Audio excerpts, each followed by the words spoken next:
हमारी थाली की शान रोटी। आखिर ये बनती जिस गेहूं से है, वो खेत से हम तक पहुंचता कैसे है?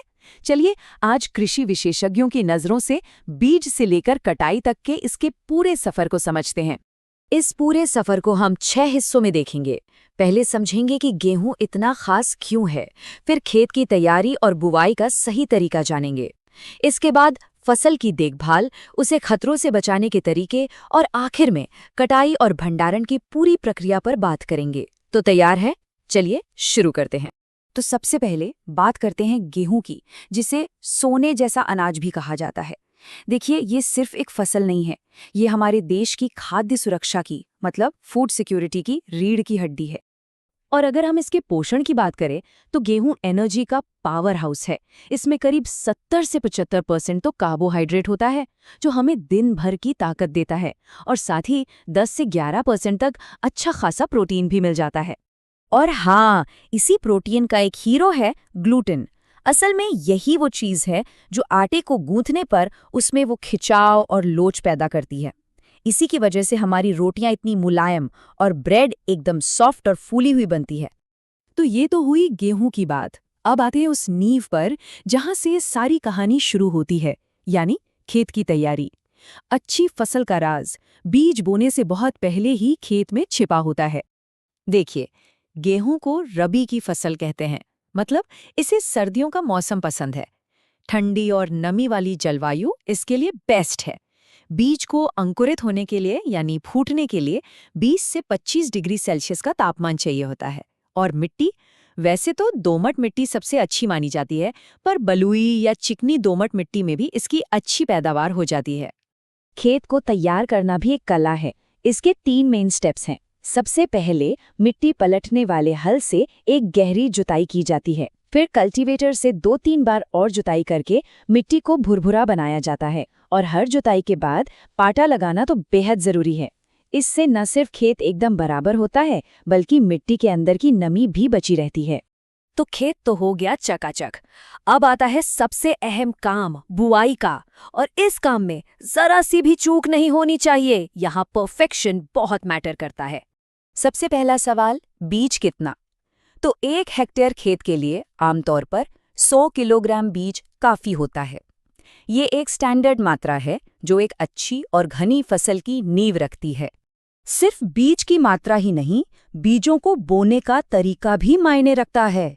इन्हें लाइनों में बोया जाता है और हर लाइन के बीच करीब 20 से 25 सेंटीमीटर का गैप होना चाहिए।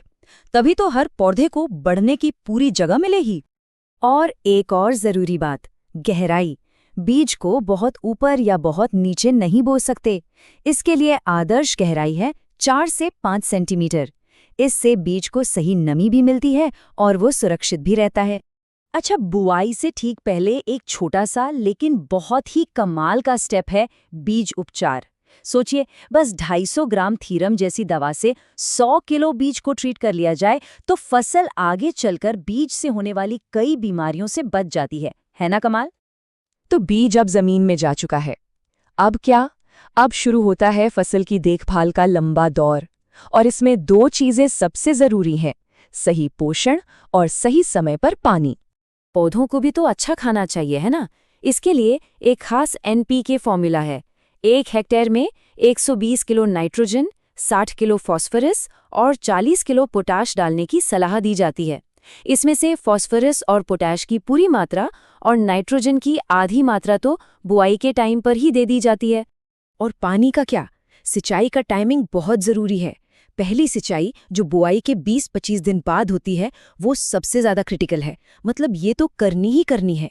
इसके बाद जैसे जैसे जरूरत पड़ती है सिंचाई होती रहती है, और आखिरी सिंचाई तब होती है जब दानों में दूध भर रहा होता है। अब फसल धीरे धीरे बड़ी हो रही है, लेकिन यह सफर इतना आसान भी नहीं। एक किसान को खेत में कई दुश्मनों से भी लड़ना पड़ता है, जैसे कि फालतू घास फूस, बीमारियां और कीड़े मकोड़े। पर अच्छी बात यह है कि हर दुश्मन का इलाज है। जैसे बथुआ जैसे खरपतवार के लिए 2,4-D स्प्रे है। गेरुई नाम की एक आम बीमारी के लिए इंडोफिल M45 स्प्रे काम आता है। दीमक से बचाने के लिए लिंडन पाउडर का इस्तेमाल होता है। और कंडुआ नाम की बीमारी से तो हम बीज उपचार करके पहले ही निपट चुके हैं। इन सब के अलावा एक और खामोश दुश्मन है, चूहे। ये पता भी नहीं लगने देते और फसल को अंदर ही अंदर बहुत नुकसान पहुंचाते हैं। इनसे निपटने के लिए इनके बिलों में एल्यूमिनियम फॉस्फाइड की गोलियां रखी जाती हैं।